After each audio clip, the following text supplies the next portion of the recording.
सोचा अब इतना इंपॉर्टेंट टॉपिक है तो बच्चों को क्लियर भी तो करना चाहिए। हाँ, तो बेसिकली आज का ये जो टॉपिक है वो एक्सट्रैक्शन ऑफ ऊर, जिसको हम लोग 3 मिनट में क्लियर करने वाले हैं। रैपिड रिवीजन, क्विक रिवीजन के लिए एक क्लास में 1 पेज नोट मिल जाएगा, उनका स्क्रीनशॉट लेके जाना बच्चा। ठीक है, तो चलो वीडियो को स्टार्ट करते हैं। बेसिकली जानो एक्सट्रैक्शन ऑफ ऊर होता क्या है। एक्सट्रैक्शन ऑफ ऊर का मतलब बेटा ऊर से इम्प्योरिटीज हटा के प्योर मेटल निकालना। बट याद रखो मेटल हमेशा फ्री फॉर्म में नहीं मिलता, ज़्यादातर कंपाउंड के फॉर्म में होता है, जैसे ऑक्साइड, सल्फाइड या कार्बोनेट। स्टेप 1 हो गया तुम्हारा कंसंट्रेशन ऑफ ओर, जहाँ पे कंसंट्रेट करके ओर को उनमें से इंप्योरिटीज निकाल के हमें प्योर ओर प्रोवाइड किया जाता है। इंप्योरिटीज यहाँ पे जैसे गैंग को कहा गया बेटा, गैंग यहाँ पे इंप्योरिटीज को स्टेट करता है। गैंग वो नहीं जो तुम 3-4 लड़के लेके 6 बजे के बाद घूमते हो, दैट्स नॉट गैंग। ठीक है, वो तुम्हारी गैंग है, लेकिन यहाँ केमिस्ट्री की लैंग्वेज में गैंग इंप्योरिटीज को कहा गया है। सबसे पहले हम ओर को कंसंट्रेट करते हैं, मतलब ओर में जो इंप्योरिटीज होती है जैसे जिसे गैंग कहा गया है उन्हें हटा देते हैं और प्योर ओर हमारे पास आ जाता है। कैसे आता है बेटा, इसको निकालने के लिए 3 मेथड है, hand picking, washing, froth flotation. Froth flotation जो है फ्लोटेशन वो है सल्फाइड ओर के लिए, वो बस सल्फाइड ओर के लिए मोस्टली यूज होता है, जो तीसरा वाला स्टेप है। इस स्टेप के मेन एम होते हैं इंप्योरिटीज रिमूव करना और हमें प्योर ओर प्रोवाइड करना। अब जो बेटा स्टेप 2 पे one of the most important step वो है रोस्टिंग एंड कैल्सिनेशन। रोस्टिंग को तुमको याद करने की जरूरत है, रोस्टिंग होती है सल्फाइड ओर के लिए, और calcination C for calcination, C for carbonate, easy है। कैल्सिनेशन होता है कार्बोनेट ओर के लिए। ठीक है, चलो रोस्टिंग में क्या होता है बेटा, ओर को ऑक्सीजन में हीट करते हैं मोस्टली सल्फाइड ओर के लिए।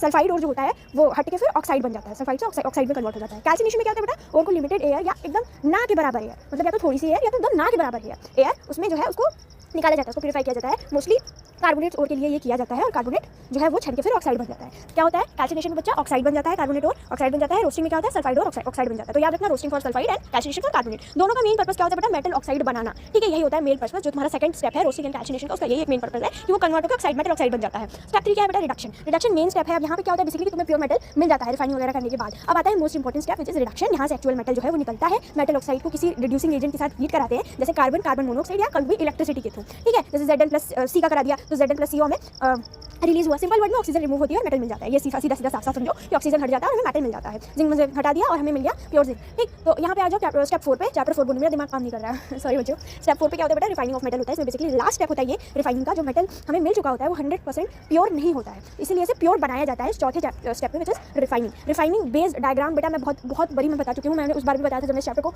पढ़ा रही थी कि रिफाइनिंग वाला ये जो डायग्राम है बहुत इंपॉर्टेंट है। मेरे खुद के सेट में बच्चा ये आया था, 5 नंबर का आया था, एंड इसमें पूरा हमें डायग्राम बनाना था, स्टेप बाय स्टेप सारे स्टेप लिखने थे कि क्या क्या होता है बेसिकली एक्सट्रैक्शन ऑफ ओर। और सिर्फ मेरे ही नहीं, मैंने पिछले 10 साल के पेपर एनालाइज किए हैं, हर साल किसी न किसी सेट में ये उठा है क्वेश्चन। ठीक है, तक रुको, ये क्विक रिवीजन वाला चार्ट ले लो। ठीक है, इसको जब भी देखोगे तुम्हारे दिमाग में पूरा सब कुछ ऐसे रिमाइंड हो जाएगा कि अच्छा ये चारों स्टेप थे, रोस्टिंग इसके लिए, कैल्सिनेशन इसके लिए। तो अगर ये टॉपिक क्लियर हो गया है तो मुझे कमेंट बता दो, यस मैम सारा सब कुछ क्लियर हो गया है। लाइक करो, अपने सारे दोस्तों के साथ शेयर करो, कमेंट बताओ कि मेरी वीडियोस कैसी लगती हैं, अपना सपोर्ट दो, अपना प्यार दो। भी काफी कुछ प्लान कर रही हूँ, एमसीक्यूज वगैरह, मैराथन वगैरह, तो सपोर्ट करोगे तो कैसे होगा, मुझे इंकरेज भी तो करो ना, तो मुझे पता चलेगा कि तुम लोग मेरी वीडियोस पसंद करते हो। ठीक है, हाँ, तुम शेयर करो अपने दोस्तों के साथ, लाइक करो, सब्सक्राइब कर दो, नोटिफिकेशन बेल ऑन कर दो, क्योंकि वीडियोस आ रही है।